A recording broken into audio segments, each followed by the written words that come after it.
Ser humano é composto de água e perguntas não respondidas. Somos a personificação do contraditório. Nos consideramos imagem e semelhança do Criador, senhores absolutos do universo, e nada sabemos sobre o planeta que vivemos e nós mesmos. O que é natural? O que é antinatural ou sobrenatural? Qual a diferença entre o enxergar e a ilusão de ótica? É a dúvida que Nad Naravno vem colocando. Até quando devemos continuar em busca de respostas ou entendermos que é hora de parar de perguntar? Venha com a gente nessa aventura. Vamos aprender juntos. Acreditar ou não, livre-arbítrio. Fundamental é multiplicar informações de experiências vividas. Viagem, apenas mais uma viagem. Para minha rotina, a minha vida sempre se resumiu em viajar. Para você, talvez o começo de entender que tem que sair da zona de conforto e buscar sentido numa vida que começa a morrer exatamente no minuto que nasce. Estrada. Substantivo feminino define mulher. Mulher. Mulher, como resumir uma mulher? Só existe uma frase que não deixa a menor dúvida. Mulher é esse ser enigmático, maravilhoso, impossível de ser resumido. A estrada, igual a toda mulher, é linda, fascinante, sinuosa, cheia de curvas, apaixonante, mas ao mesmo tempo é perigosa, é traiçoeira. A gente não sabe nunca o que irá encontrar pela frente. A estrada é um vício. Aqueles que não sofrem dessa abstinência, dessa necessidade, podem dizer que eu estou exagerando. Mas os que vivem em função da estrada sabem exatamente o que eu falo. A estrada nos traz esperança, nos traz vontade de viver, nos traz o ganho de cada dia tão necessário na realidade da vida humana. Mas ao mesmo tempo tem armadilhas. E nesse vídeo, eu, Romário Oliveira, quero contar uma armadilha, falar sobre uma armadilha que ela montou e eu caí. É uma história um pouco longa, espero que assista até o final esse vídeo. E claro, se gostar, por favor, venha com a gente. Inscreva-se no Nad Naravno. Convide amigos. Vamos formar uma família, porque essa é a intenção que fez surgir o canal. Interagir. Trocar experiências. Contar histórias, lendas, causos. Viajar. Viajar por uma longa e infinita estrada, que é justamente o universo que nós estamos pendurados no meio do nada dentro dessa bolinha azul. Conto com você. Vamos nos unir, vamos trabalhar pelo Nad Naravno e vamos crescer, vamos estreitar relações, ensinar e aprender, para ver se a gente consegue avançar um pouco naquele conceito de verdade, mentira, natural, antinatural, sobrenatural, devaneio, sonho. Vamos desvendar os segredos que estão guardados às 7 chaves dentro de universos, quem sabe, paralelos ou simplesmente frutos do nosso imaginário. Ano 1983. Na época, eu, depois de passar por Portugal, Espanha, França, Bélgica, Holanda, Inglaterra, um pedacinho da Alemanha, fui parar em Luxemburgo e ali resolvi montar acampamento. Eu fiquei fascinado pelo Principado porque, além de ser minúsculo, o país, Luxemburgo, é organizado, te dá uma boa qualidade de vida desde que você queira trabalhar, e o principal, ele faz divisa com Suíça, com França, com Alemanha, com Bélgica. Em Luxemburgo, quem fala menos idiomas, fala 5, 6 fluentemente. eu jovem, trabalhando no turismo, vi ali a grande chance da minha vida. Ficar 2, 3, 4 anos, que fosse, tempo era o que eu mais tinha. Podia lavar prato, podia esfregar chão, podia até mesmo fazer receptivo de turismo para brasileiros. Não importa, o que eu fizesse para me sustentar seria ótimo, pois eu estaria numa escola de idiomas. E o meu plano final era voltar ao Brasil, poliglota, conhecendo boa parte da Europa, com vários contatos, e montar uma empresa de turismo receptivo na cidade do Rio de Janeiro, que era onde eu morava na época. Tudo certo. Mas é claro, eu tinha que voltar para o Brasil e falar os meus planos para minha família, e principalmente para o senhor Zygmunt Drabik, um homem que foi muito importante, foi fundamental na minha vida. Ele era dono da Urgetjor Turismo, sem dúvida alguma, uma das maiores operadoras de turismo no país, lá pela década de 80. Ele me ajudou muito. Então, quando chegou dezembro, chegou o inverno de Luxemburgo, judia, eu pensei, volto para o Brasil, explico tudo para o meu povo, presto contas para o senhor Zygmunt, aí venho de mala e cuia e vou construir a minha vida por aqui. Dito e feito. Só que quando eu cheguei na agência, o seu Grado perguntou para mim, mas quando tu pretende voltar para a Europa? Eu digo, olha, seu Grado, por fevereiro, março, no final do inverno. Ele, não, é que eu estou com uma temporada muito grande, eu estou precisando de um guia que conheça bem o sul do Brasil. Modéstia à parte, é o meu caso. É que tem a festa da uva em Caxias do Sul e eu vendi muito e me falta pessoal. Tu faria 3 viagens para mim? Eu digo, mas é claro. Ele, pode fazer que não vai se arrepender, eu vou te pagar bem. Eu digo, para aquele homem, eu faria as viagens de graça.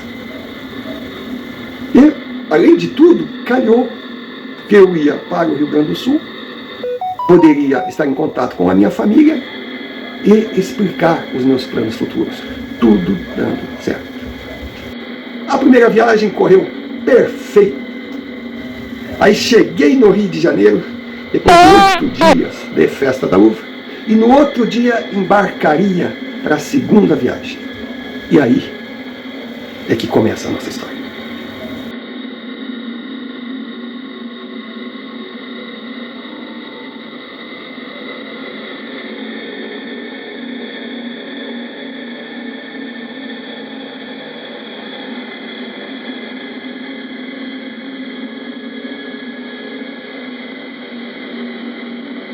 O primeiro ponto de embarque da Urgetjor na época era na Praça Cesardelo Correia, na Nossa Senhora de Copacabana, bairro de Copacabana. E para mim era muito bom, porque eu morava na Raimundo Correia, poucas ruas acima. Eu podia dormir um pouquinho mais, já que 6 horas da manhã tinha que me apresentar no embarque. Aí cheguei, os ônibus nem tinham encostado ainda. O primeiro a chegar foi o carro do Portela. Deixa eu explicar Portela. Portela era um motorista, o cara era gente boa demais, era amigo, eu gostava de viajar com ele. Bom, pelo apelido, dá pra ver o que era o sujeito, né? Ele cantava um samba como ninguém, ele dançava, ele animava os passageiros, era uma figura. Ele estava estreando um ônibus novo. O outro carro, o outro ônibus, se assim preferirem, nada contra o motorista, não vou nem citar o nome dele, porque eu também gostava dele, mas Portela era Portela. Carro 1, carro 2. Eu estava escalado para o carro 2. Logo em seguida, encostou o outro. Aí eu cheguei para a Portela e diz aí, qual é o teu carro? Ah, o meu é 1. Eu digo, puta que pariu. Cara, vamos fazer uma maracutaia enquanto o pessoal está tomando um cafezinho lá no boteco? Mas não vai dar rolo? Eu digo, se der rolo, eu seguro. Mas vamos fazer essa festa da uva junto? Vamos. Então, como o guia do outro carro não tinha chegado, eu simplesmente troquei as pastas. Eu troquei as pastas. Logo em seguida, chegou o segundo guia, o Marco Antônio. Gente boa pra caramba. Chegou, eu ali, vi o ônibus dele, tranquilo, fui organizar. E eu fui ver a minha programação e percebi um detalhe. Por serem 2 ônibus rodando juntos, daria problema, porque era uma época de altíssima temporada. Então o que eles fizeram? Eles inverteram um roteiro.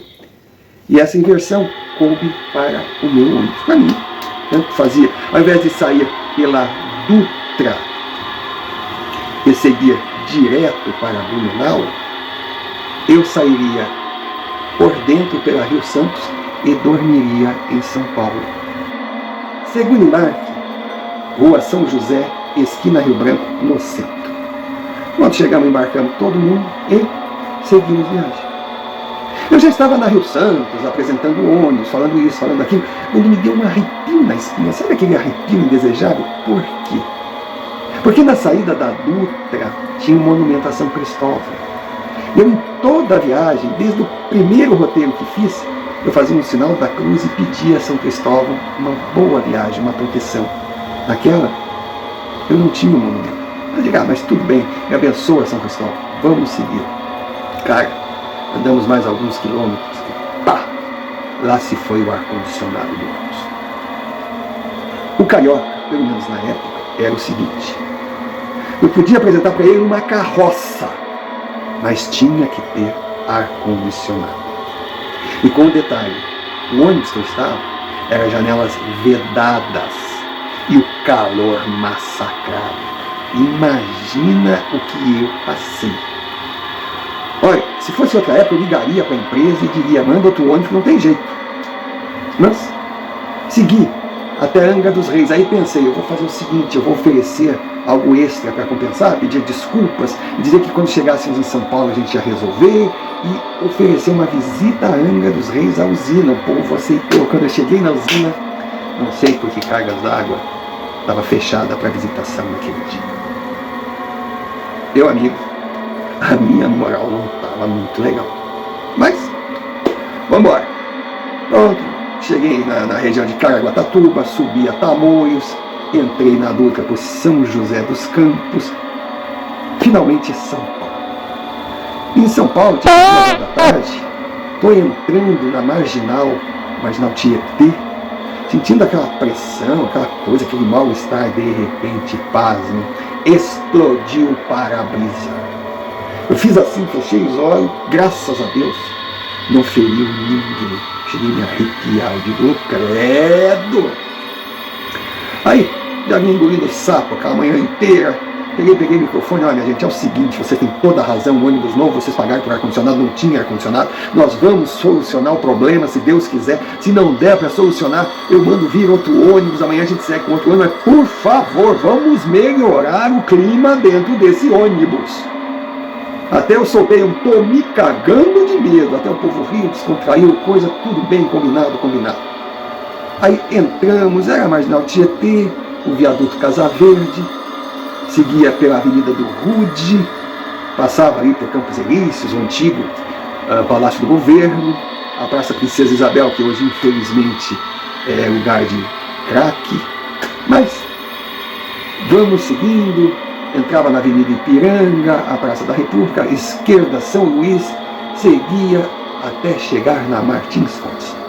Martins Fontes, para quem não sabe, é a continuação da famosa Rua Augusta, e ali estava, na época, novo, esplendoroso, hoje desativado, Hotel Brasilton, da rede Hilton. Aí eu chego no hotel, porque a gente fazia o seguinte, pedia para o passageiro esperar dentro do ônibus, ia correndo no balcão, pegava o número dos apartamentos pelo home list, voltava e dava o número do apartamento dentro do ônibus, para evitar aquela muvuca em recepção, que é feio, não, vamos chegar, todo mundo ali, é estranho. E, sem falar de ficar falando alto ali, número de apartamento, de repente uma menina bonita, uma senhora sozinha, não, questão de segurança, desci. Quando eu desci, o recepcionista, o Décio, nunca mais vou esquecer do Décio, chegou para mim, Romário, tá de férias? Eu digo, que férias, cara? Eu tô aqui com um grupo, não tem reserva. Eu digo, não brinca comigo, não tem, ele mostrou para mim, não tem reserva. Mas não tem problema, o hotel tá vazio, é final de semana, pode entrar. Eu digo, ótimo. Aí tá, coloquei todo mundo, hospedei as pessoas, Portela foi ver o ar-condicionado, foi ver o para-brisa, aí eu fui, verificar o que tinha acontecido, cara. Eu quase caí de costas. Na época, a jovem que cuidava das reservas na Urbit Orb era a Denise, a mulher era impecável. Nunca houve um furo de reserva, nunca houve nenhum problema. Só que ela estava grávida e em licença de maternidade. Aí entrou outra menina lá, e disseram para ela, inverte um roteiro. Eu não sei o que deu na cabeça dela, ela ouviu cancela, em outras palavras. Entrar em São Paulo foi mole, hospedar em São Paulo foi mole porque era final de semana. Mas nas cidades seguintes, altíssima temporada, não tinha uma única cidade que eu tivesse um apartamento reservado, um ônibus com 38 pessoas. Olha, se não fosse o respeito e o carinho que eu tinha pelo seu drapo, eu catava minha mala, meus panos de bunda e voltava. Mas eu não faria isso. Então o problema estava ali, eu tinha que encarar. Vamos dar um jeito. A minha próxima parada seria Blumenau. Catei o telefone, liguei para todos os hotéis, não tinha apartamento, mas nem para remédio. Aí ligo para um gerente de hotel, amigo meu, ele disse: Romário, vem. Eu digo: mas tu tem apartamento? Para ti eu tenho. Tá. No outro dia foi light, graças a Deus, para-brisa fechado, ar-condicionado funcionando, um momento de paz.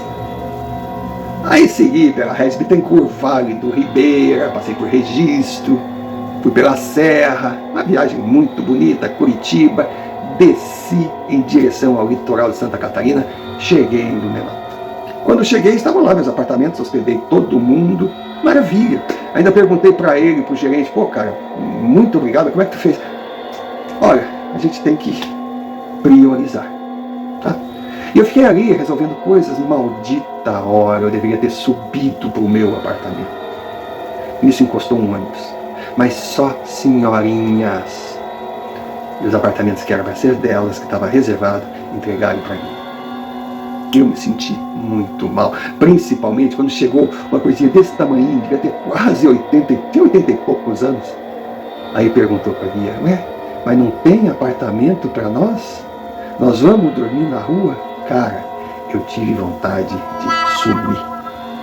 Mas tudo bem, subi para o apartamento. Quando cheguei lá, eu não acreditei. O hotel estava lotado, era só grupo de excursão e todos os guias e motoristas estavam empacotados naquele, sabe, 3x3. Eu digo: nossa senhora. Bom, eu deitei no chão, embaixo de um móvel que tinha lá, e dormi. No outro dia acordei, um dos guias que estava lá, também fazendo festa da uva, mas num roteiro muito doido, ele já ia sair por Blumenau, ia subir a 470, entrar por Lages para ir direto a Gramado. E ele foi embora. Ele seguiu. Só que ele seguiu e levou a minha pasta junto. Ele pegou por engano. Ele levou a minha pasta. Eu estava sem nada para continuar a viagem. Aí, fiz todo o passeio que tinha que fazer em Blumenau, aquela coisa toda. Terminado o passeio, seria minha tarde livre, meu momento de descanso. Resultado, eu liguei para lá, disse que era a parada dele.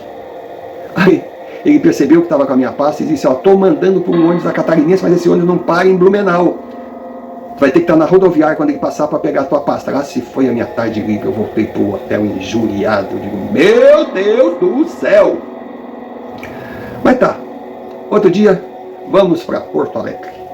E o outro carro, nesse momento, a gente se uniu. E o Marco Antônio estava hospedado em outro hotel lá em Blumenau, fazendo um roteiro também todo maluco. E saímos juntos. Eu em direção a Porto Alegre e ele tocaria direto para Caxias do Sul, sem problema. Meu amigo, ele saiu tipo uns 40 minutos antes. Nossa, estrada. Quando chegando ali na região de Laguna, eu vejo o ônibus do Marco Antônio parado. Aí eu desci, saí em direção a ele. Quando eu saí em direção a ele, vem ele todo ensanguentado. Eu digo: o que houve, cara? Ele tinha 2 metros de altura quase, aquele homem. Me abraçou chorando, pedindo: pelo amor de Deus, Romário, eles estão querendo me levar para o hospital, não deixa eles me dar injeção, eu tenho medo de injeção, eu tenho pânico de injeção. Bom, eu cheguei, eu fiquei cheio de sangue na camisa. Agora, não pense que era frescura do rapaz, não era não. Ele tinha um problema na perna. Ele sofreu a infância toda com cirurgias e com injeção. Era um trauma. Ele: tá bom, Marco Antônio, vamos lá, eu cuido de ti, mas vamos para o hospital, vamos lá. Aí entramos com os 2 olhos e fomos no hospital.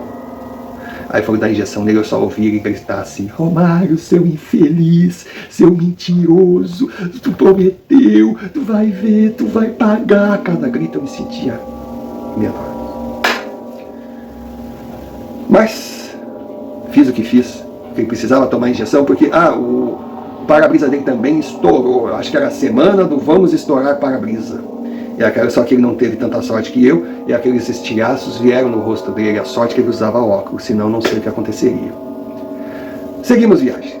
seguimos viagem, chegamos em Porto Alegre. E a questão do hotel. Bom, de Blumenau, eu liguei, conversei lá com o pessoal da Rede Alfred, que foi sensacional, e eles me conseguiram. Mas na época era o Hotel Alfred, numa rua, e o Hotel Alfred Executivo na outra. Agora não estou lembrado o nome das ruas, desculpa. O Alfred Executivo era um hotel simples, mas muito confortável, mas era executivo, o outro era turístico. Então eu expliquei a situação, os passageiros aceitaram, a gente já estava numa relação melhor, aí dividimos, colocamos parte do grupo no Alfred de turismo e o outro no Alfred Executivo. Tudo bem, perfeito. Aí outro dia era a saída para Caxias do Sul. Sair para Caxias do Sul, olha, é complicado, mas eu não tinha hotel em Caxias. Então eu tive que reverter tudo, tentar de todas as formas, mas não teve jeito. E aí eu hospedaria em Bento Gonçalves. À primeira vista seria um problema, né? Mas depois eu vou falar de Bento Gonçalves. Eu saí de Caxias do Sul, saí para Caxias do Sul, tinha que acordar cedo, tinha toda aquela coisa.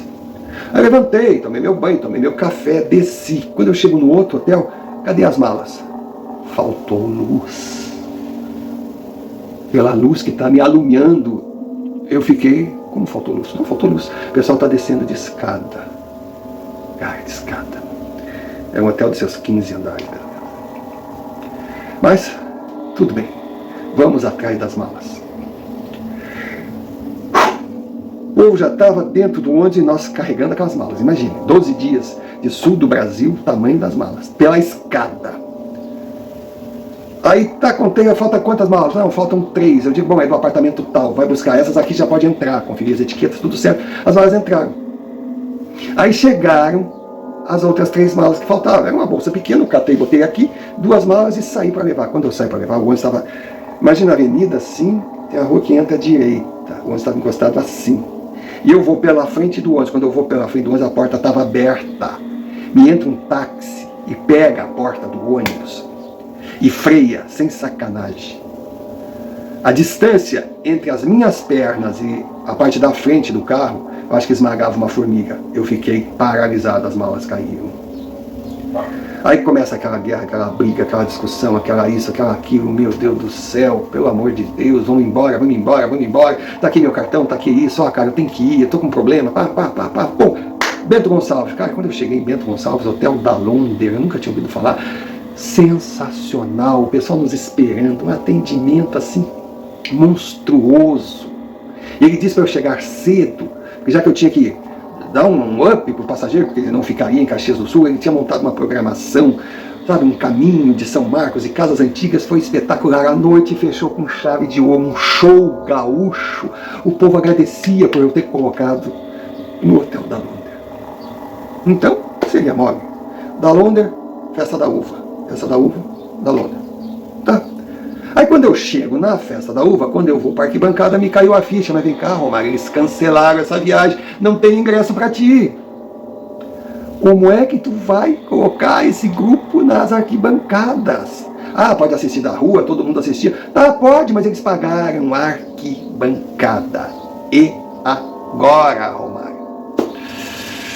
Bom, agora foi ouvir todo tipo de desaforo possível. Então eu e aquele grupo estávamos assim, entre tapas e beijos, e o pior de tudo, todo xingamento, toda ofensa que eu ouvia, eles estavam com a razão. Lógico, eles pagaram e não estavam tendo aquilo que comprar. Tá bom. Cumprimos o que tinha que cumprir.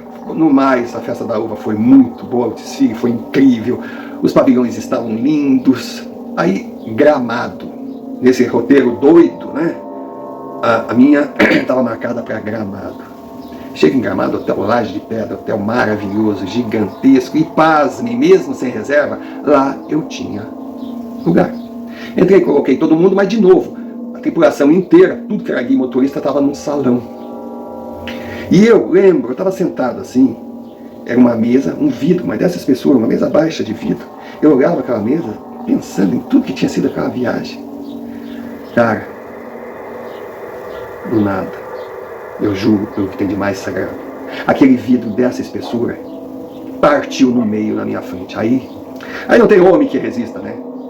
Rasguei o mandamento que o homem não chora, aí chorei.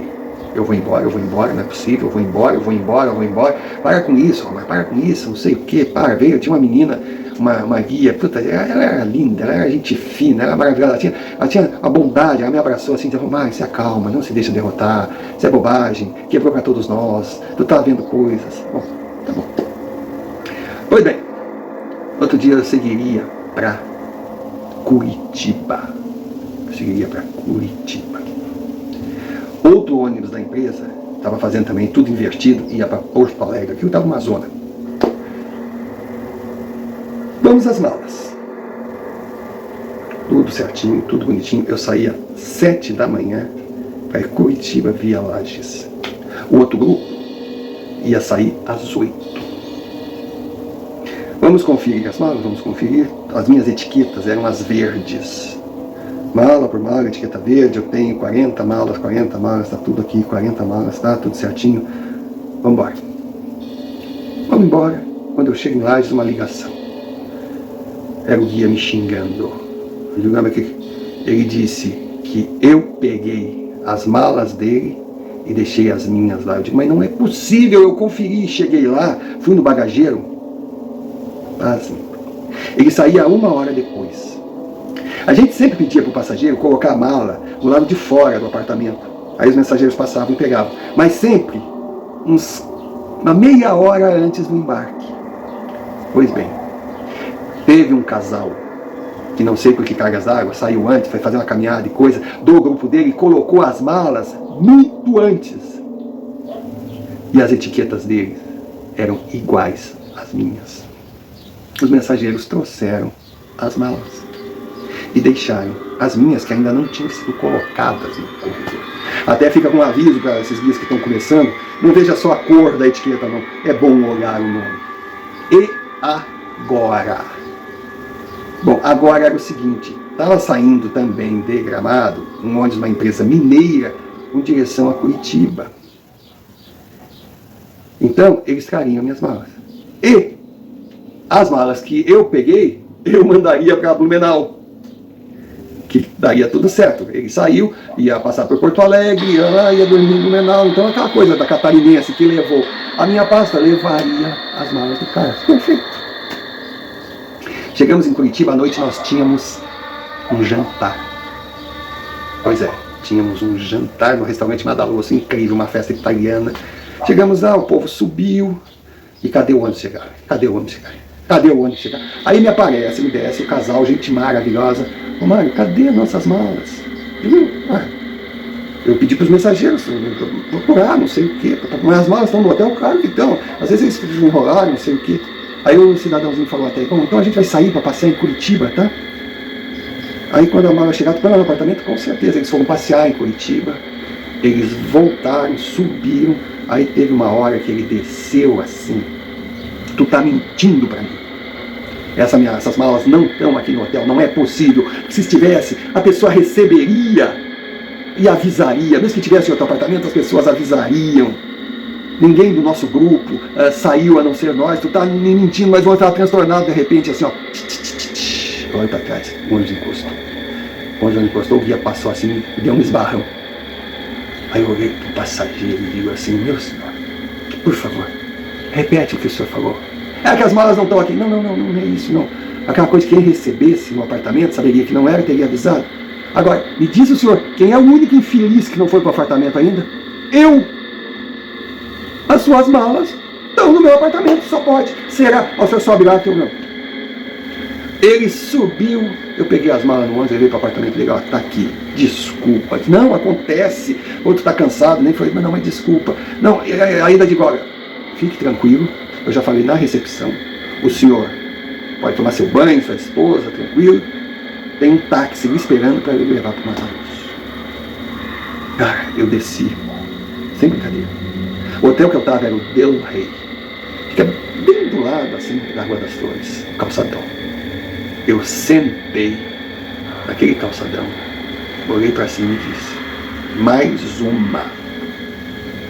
Eu vou abandonar a barca, fazer algo que eu nunca pensei em fazer na minha vida. Eu não vou mais continuar nessa viagem. tá demais pra mim.